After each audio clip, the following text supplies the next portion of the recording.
Welcome back to the channel where we explore, learn, and theorize about the Marvel Universe. Today we have a ton of new information for the future of the MCU.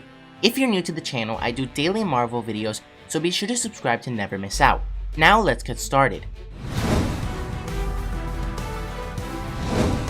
The constant back and forth battle between whether Black Widow will release on November 6th, or if it'll get delayed again seemed to have died down for like 2 full days. But now we're back at it again.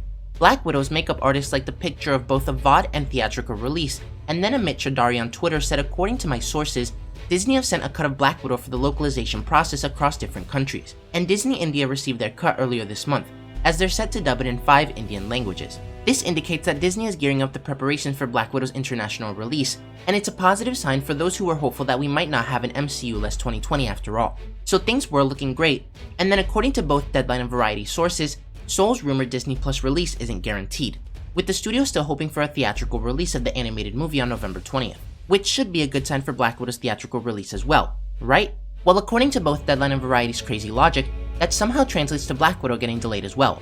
However, as I already said, it seems like things are looking good for the movie's November 6th release, and until we get any news from Marvel, the movie's still coming out on November 6th. Next, She-Hulk production is now preparing for a 6-month shoot, while targeting a February 2021 start date in Atlanta, Georgia, with Kat Coiro in negotiations to direct the pilot and several other episodes, and she'll also serve as an executive producer on the series, with Rick and Morty writer Jessica Gao already being tapped to lead the writer's room.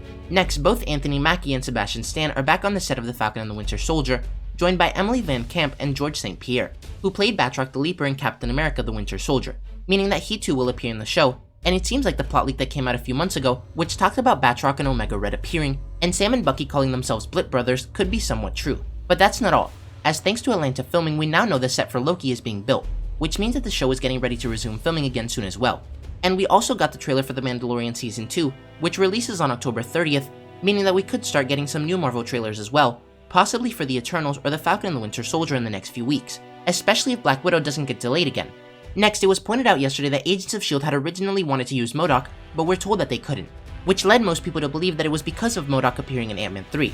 But yesterday we got news that Jonathan Majors would be playing Kang the Conqueror in the film.